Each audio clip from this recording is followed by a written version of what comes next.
کے رو رہے تھے تو کسی نے کہا حضرت رو کیوں رہے ہیں؟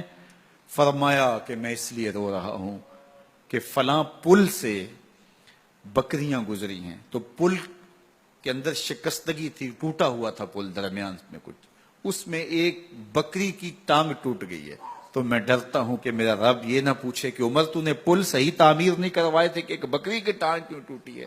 یہ ہیں حضرت عمر رضی اللہ تعالی عنہ۔ اللہ اکبر۔ تو اللہ تعالیٰ جل شانہ نے حضرت سیدنا عمر بن خطاب رضی اللہ تعالیٰ عنہ سے جو کام لیا، مختصر دور خلافت کے اندر 10 سال 6 ماہ 4 دن آپ نے خلافت فرمائی ہے، لیکن کہاں سے چلے اور یہاں مکران تک، بلوچستان کا حصہ ہے، یہاں تک آپ کی سلطنت کی حدود وسیع ہوئی، ادھر آرمینیا تک جا پہنچے، حمص فتح کیا، قادسیہ، یرموک۔ آپ ذرا دیکھیے کہ کہاں تک آپ کی فوجوں کے گھوڑے دوڑتے رہے، اور اللہ تعالیٰ جل شانہ نے ان کو جو توانائی، عدل و انصاف کی قوت عطا فرمائی۔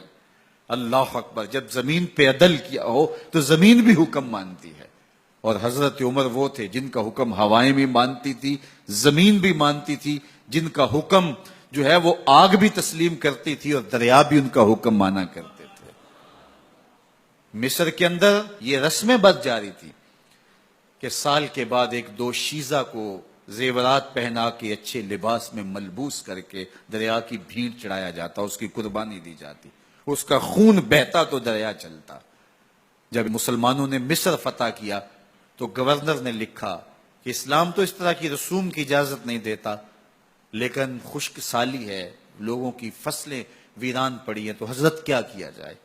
تو حضرت عمر رضی اللہ تعالیٰ عنہ کاغذ کے ٹکڑے پہ لکھتے ہیں، بسم اللہ الرحمن الرحیم۔ مصر کے نیل کی جانب عمر کا خط لکھتے ہیں، اے نیل، اگر تو اللہ کے حکم سے چلا کرتا ہے تو چل، ورنہ ہمیں تیرے چلنے کی کوئی حاجت نہیں ہے۔ اور قاصد کو کہا یہ خط لے جاؤ اور جا کے دریائے نیل میں پھینک دو۔ قاصد جا کے خط دریائے نیل میں پھینک دیتا ہے، پانی آتا ہے، ایسا دریائے نیل چلا، 14 صدیاں ہوئی ہیں، آج تک کبھی بند ہی نہیں ہوا۔ دریا حکم مانتے ہیں، آگ نکلتی ہے۔ لوگ حضرت عمر رضی اللہ تعالی عنہ کے پاس آئے، حضرت لاوا پھوٹا ہے، آگ نکل رہی ہے اور مدینے کی طرف بڑھ رہی ہے، اب کیا کیا جائے؟ فائر بریگیڈ تو زمانے میں تھی نہیں۔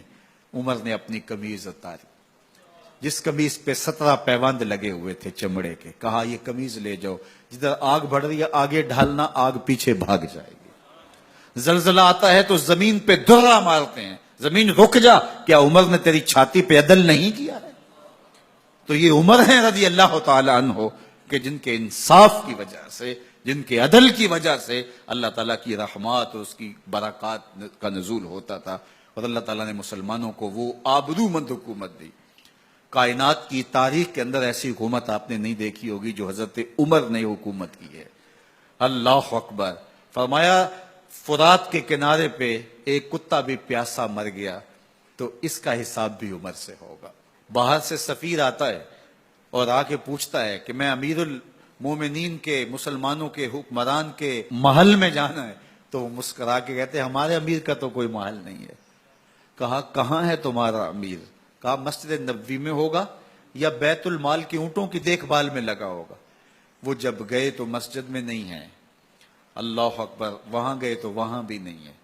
پھر کیا دیکھتے ہیں کہ عمر رضی اللہ تعالی عنہ جنت البقیع کے پاس ایک درخت کے نیچے اینٹ کا سرانہ رکھ کے سوئے ہوئے، تو اس نے کہا عمر تو نے عدل کیا ہے، تجھے کچی اینٹ پہ بھی نیند آ گئی، ہمارے حکمرانوں نے انصاف نہیں کیا، اور وہ بند اور محفوظ کمروں کے اندر بھی سکون اور چین کی نیند نہیں سو سکتے۔